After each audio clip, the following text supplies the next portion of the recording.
She claims she's not jealous, yet she loses her composure in front of him. Her heart is already beyond her control. This emotion is her inevitable fate that she cannot escape. The silence that followed Gavril's question was deafening as Evie was utterly tongue-tied, her lips trembling a little as she could only look at him with wide eyes. No matter how much she tried, she could not deny the shocking and foreign emotions that had flooded her insides since she saw him dancing with Thea. The question had struck her damned hard. No, jealous. Why would I be jealous? She stammered as she took a step back, shaking her head forcefully as if to also convince herself of that statement, as she dropped her eyes to the ground, avoiding Gavril's eyes. Gavril watched her carefully, and something gleamed in his eyes, his thin lips slightly twitching as if he was suppressing a smile. In the end, he caught his lower lip between his perfect white teeth, and silently looked elsewhere to get his bearing. When he returned his gaze to her,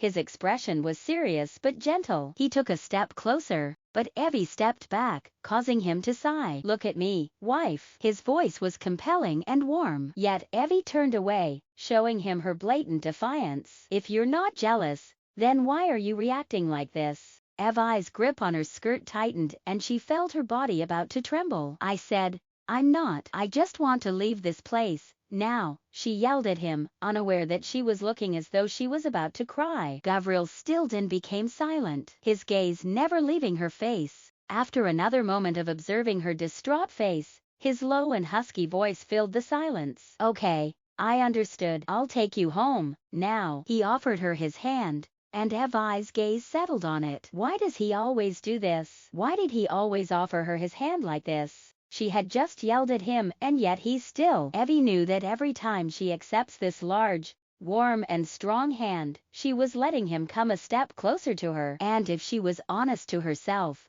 a step closer towards her heart too. Since their eyes first met that night of their wedding, Evie had been running on adrenaline and emotions that had been centered on this man before her. She couldn't believe that it's only been a few days, and she was already this overwhelmed. Evie was starting to feel scared and worried because she was not a fool not to understand the reasons behind her very own actions and emotions. At this rate, if she let him come any closer than this, she was terrified of the consequences. It would be unimaginable. Tightening her grip on her skirt even harder, Evie steeled herself, her gaze still not landing on his person even once. I want Elias to take me back. Please go back inside. The ball is not over yet. I'll be fine on my own, Evie said decisively, her voice now softer but firmer with solid determination as her gaze skittered around everywhere. But on his face, Evie waited for him to retract his hand, and when he didn't, she began to feel a little anxious. Was her refusal still not enough? As she was struggling to think about her next move, Gavril spoke. I'm afraid your request came a little too late now, wife. Everyone already left just a while ago. His words made Evie whipped around just to see that the men behind her were gone. Her lips parted in disbelief, and then she found herself turning to stare at him. He was rubbing the back of his neck as he looked at her, with an apologetic gaze, causing Evie to fall even more speechless. Evie didn't know that while she was refusing to look into Gavril's eyes, the man had been ordering his men to disappear and leave before him, despite their strong refusal. Gavril had somehow foreseen that his wife would try to distance herself from him again, and he was glad he had seen that coming. Now let's go, before the Emperor sends someone to call us back inside. He reached for her hand, and without giving her a moment to protest, he lifted Evie,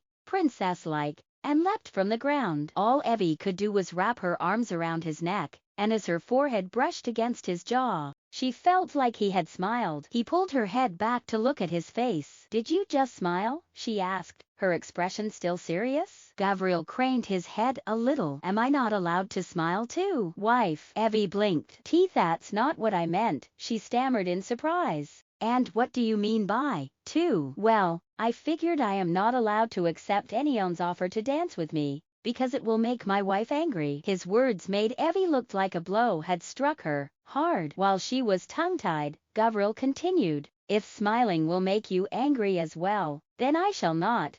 Don't be ridiculous. Why would you smiling make me angry? She blurted, and then the sly prince turned his smile on. That smile that was enough to turn any woman's brain to mush and make her voluntarily crawl into his bed. When Evie saw that smile, she didn't know why, but she felt like she had just made one of the greatest mistakes in her life. If my smile won't make you angry, then I think I should smile more. No, I mean don't smile when there's no reason, else you'll look like a fool. He chuckled, and Evie felt like she just brainlessly committed another grave mistake. She must get away from this dangerous man. She couldn't believe that even his laughter could gravely affect her. Of course, his eyes gleamed with pure amusement as he landed on the rooftop of a certain castle. Evie waited for him to leap again, and when he didn't move, she lifted her face to look at him. She regretted immediately because his eyes held hers in an intense, but still somehow sad gaze. Now, you're not angry with me anymore?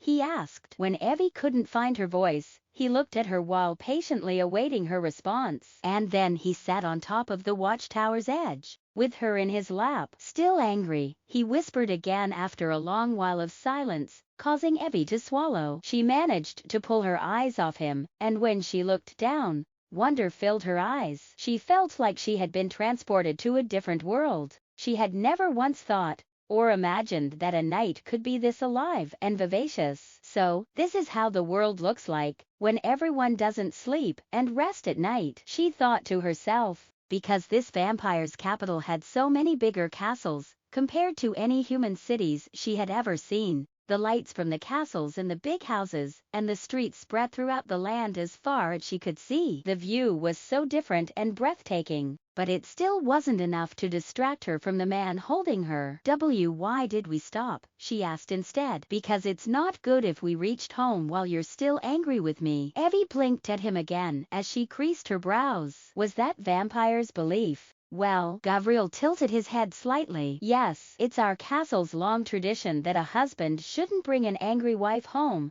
and vice versa. They said that's a bad luck that could ruin the household. What? Vampires believe in bad luck? Evie's eyes were wide in disbelief. When he chuckled again, Evie puffed her cheeks. You're tricking me, aren't you? No, I am trying to soothe your anger. Evie could no longer keep her expression in check, and she buried her face in her palms to hide her expression. What should she do? Was she really doomed now? Oh please, Evie, hold your ground. I am not angry with you anymore, she uttered in a small voice. Really? His voice sounded worried, but she nodded frantically. All she wanted now was for them to go back so she could escape from his clutches. If they were to stay here any longer than this. Yes, so, let's go home now. Gabriel, please. Her voice was so weak it was barely a whisper. Gabriel silently stared at her as she continued hiding her face in her hands. He lifted his hand and was about to touch her hair that was being blown about by the breeze, but he stopped. He retracted his hand and finally, he stood. Without a word he leapt, and it didn't take long for them to reach Gabriel's castle. As soon as Gabriel put Evie down, Evie curtsied to her husband and wished him good night before immediately running towards the grand staircase, without turning back. As soon as Evie's back disappeared from his view, Gabriel ran his fingers through his raven black hair. Elias, he called out as his silver gray eyes sharpened. Yes, Your Highness. Elias appeared before him. I need you to investigate Lady Thief's motive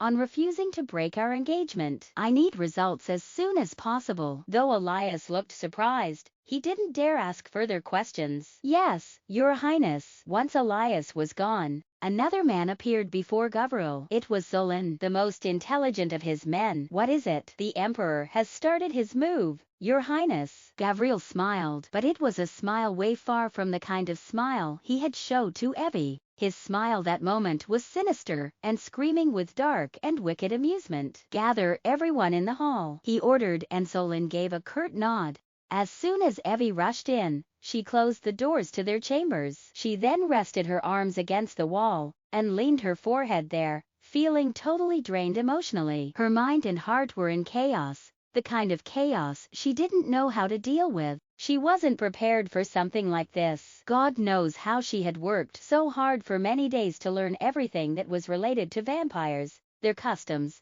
habits, and whatever she could get her hands on, all just to help her survive in the vampire's land. She had even trained herself on how to deal with her fears and how to react if it overtakes her. A general even made her memorize the exact words she should say if and when any vampires threaten or blackmail her to divulge information about the Dragon Keeper, her father. It was these kinds of extreme matters which had been the main content of her brain for days before her wedding. Never in a million years would she have even imagined that there would come a time that she had to deal with something completely different and non-related. She never thought she would end up having to deal with herself first, more specifically the matters of her own heart that had already started rebelling against herself. What should she do?